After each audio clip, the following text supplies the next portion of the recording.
This is how I like playing the Wraith, kinda. Like, I know it's camping, but at the same time, it's a very good strategy for the Wraith.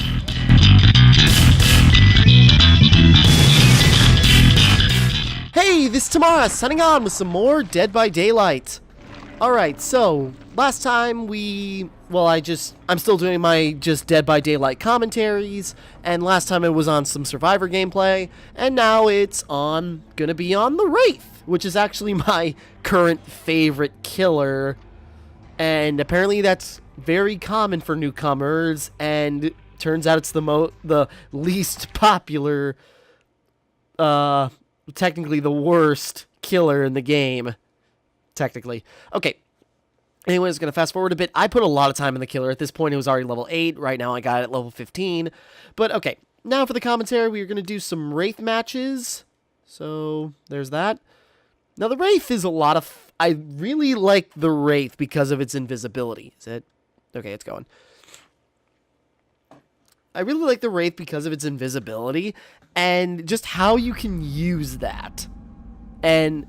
oh yeah, this was an interesting little match. Because what the Wraith can do is that it can cloak itself and turn invisible. And then when you do that, you don't have a terror radius, which means when you get close to a survivor, their heartbeat doesn't increase, they have no signs to really go off of. So in this situation, yeah, I'm cloaked, so if I came near somebody, they wouldn't be able to hear me. But they would still be able to see me, technically, because while invisible, you know, it's kind of got that little... you can see a little bit, especially while I'm moving, but if I'm standing still, I'm completely invisible. Fast forward a little bit, destroy that. There we go. There's somebody. Chase after it. You gotta why he's not the most popular is that he needs to take time to uncloak, which, yeah, I realize is a bit of a problem, but at the same time, you can overlook it if you sneak very well, or just chase them for a bit longer. But okay, so I downed the first survivor, and right now we're at the Killer Shack, which is basically the one of the more dangerous places a survivor can be, but also a very beneficial place to be, because you can go through chests and get some rare items, and it's also got enough hooks for everybody. But right now we hooked the first person, and I imagined, being that I'm invisible, my assumption at this point was that someone would come, because, you know, one person here, and now, like, the corruption's starting to grow. Someone would probably show up to try and save them. So, being invisible, this would be a perfect time for an ambush. Now, I say that, but now it's like 3-1. Already 3 generators down. Things aren't looking good, and I was just trying to, like, bide my time and see if this would actually work. And there it is. Somebody did show up, and I got them ambushed. Still trying to save this person, but they got screwed. The entity got them. Oh, not yet. But, yeah. One guy down.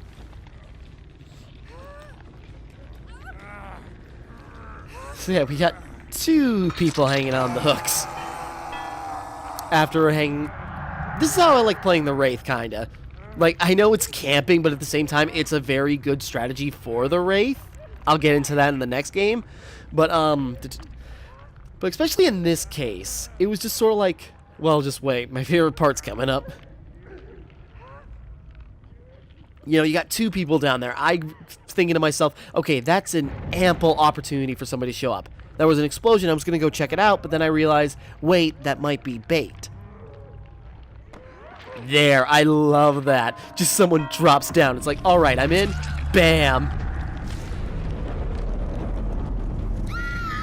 Snatch them up.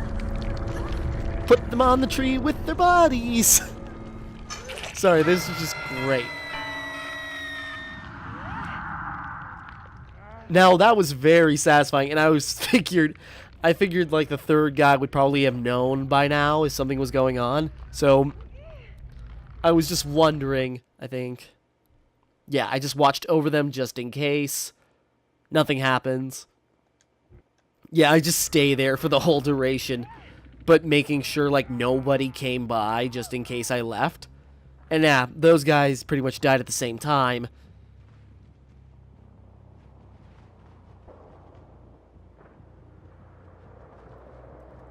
I just didn't want to risk somebody getting saved when it was going so well, because I was really hoping I could get a fourth person. But, yeah, 1 down, or 2 down, 3rd down, and then, you know, so that went well, but then after, you know, depending on how many generators are active and how many survivors you kill, usually if it's down to 1 survivor and there's at least 2 generators on, I think, 1 or 2, then they can find a hatch to escape from, and that's what that guy did, and, you know, fair dues. But I got a lot of points for this match, considering.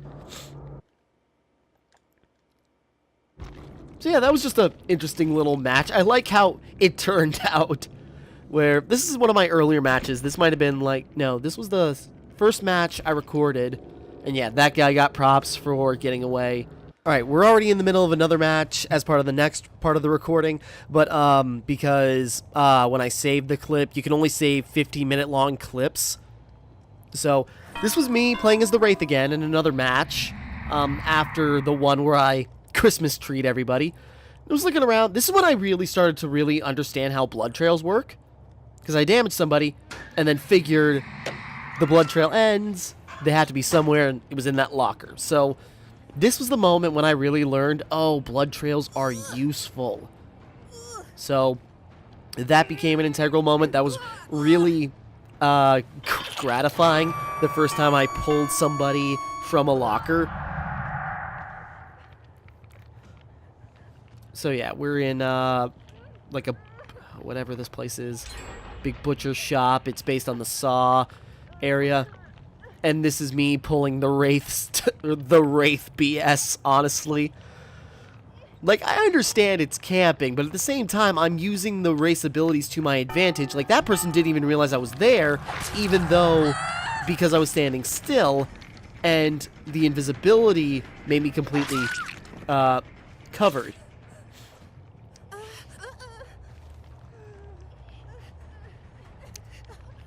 So, you know, apparently... Oh yeah, that's when I also found out, oh, you can attack while, They did not get far. You can attack while holding somebody. That's really useful. So strung them up. They're trying to get away. Pick them up. I don't think anybody dropped this match. I was just trying to figure out what to do with this person.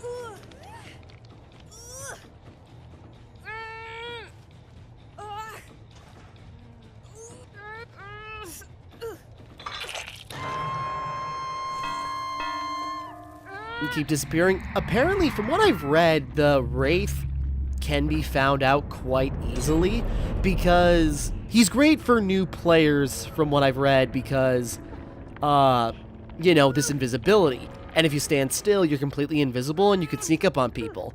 And despite the uncloak time, that's what mainly people complain about, is, like, how long it takes someone takes them to uncloak, even though it's only, like, 2-3 seconds. But I guess that is enough time to probably lose somebody, depending on what's happening.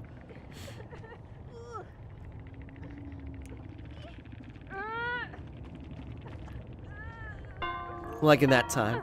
Yeah, I uncloaked, but I was still able to sneak up, attack somebody. That person's trying to get away. Just having damage on somebody is enough. Oh yeah, this was... When I realized, oh, I don't have time to go through the pallet, let's just go around it.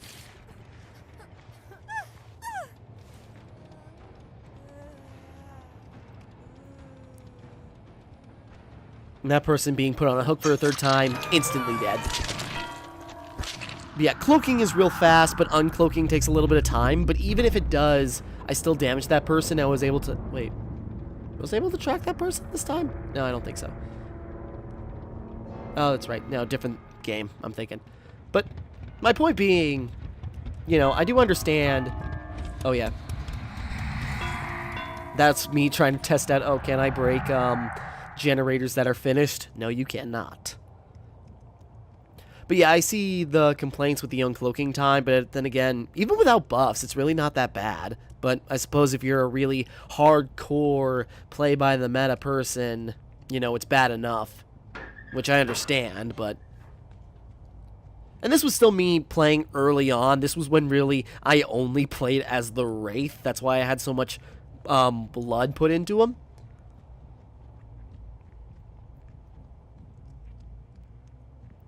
So it was like, I was very invested in the Wraith, and I had played a lot of matches kind of similar to this one. Which, you know, you can complain about, you can chew me out all you want, but it was an effective strategy. And that's what it was. It was a strategy. It was using the Wraith's abilities to useful degrees. And apparently they're actually really easy ways to counter hit the Wraith playstyle. Because, you know, when he's moving normally, you can see him, even though he moves fast. And if you're just paying attention, you can see, like, the little shifts in the air that can, you know, point him out. Then, like, when I experienced when I was playing against a Wraith player in my Survivor video a bit ago, I did notice... Oh. Yeah, this person just stumbled upon me. Ah! Surprise!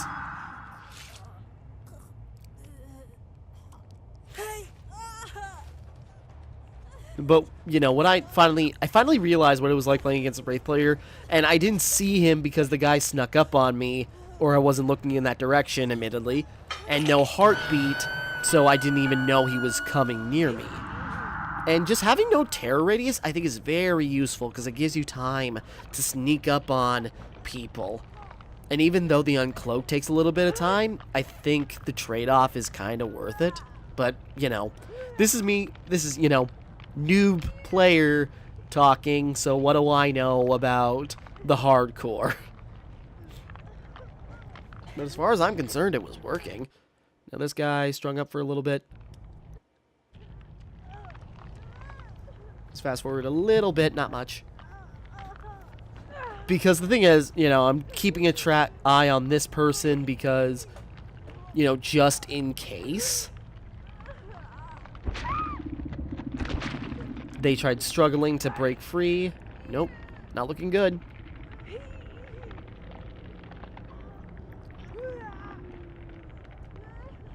And there, just that little bit. I knew they were coming. I should have uncloaked early, but... Spooks! And able to pull them away. So yeah, the thing is, that worked really well. And I managed to catch them in time. So it's kind of like... You know, there's some people that are very selfish. I am kind of a selfish player most of the time when I'm a survivor. And, you know, there are some people that just, like, really go for the compassionate route. So they will try to save anyone, even at higher risk like that. I think they suspected I ran off, but that's what's so great about the Wraith, is that you can ambush like that. And that's what I like about it anyways. So there's still quite a bit of time on this, but I think that was for, it was more for a different clip. And yeah, no one escaped. No one quit. That's a rarity. So yeah, just another match as the Wraith. Maxed out the deviousness. I think 8,000 is as high as the blood points go. Oops. Ah, shoot. Trying not to just, like, leave my video thing open. Oop, no, go back. So yeah, this was still where I'm very early on. I'm level 10 right now. This was one of my first recordings. But yeah, it was just another good game. At least I like to think so. You know, I've gotten a lot of hate messages on PSN because of doing stuff like that, but it's a valid strategy, I think, you know, in context of the character. Alright, but anyways, so yeah, we're going to wrap up there. Not much else to say. So yeah, that was just some playthrough of me as the Wraith. I've, you know, early playthrough. You know, this is when I was just like, you know, putting all my blood into the Wraith. So, there's that. Okay, anyways, we're going to wrap up there, and next time we will probably do another Ground of Survivors. Well, I'll do more commentary on Survivor matches. That's about what I do. And yeah, so, that's about it. So, until next time, thank you for watching. Hope you enjoyed. Like and subscribe and all that. This is Timmara, signing off.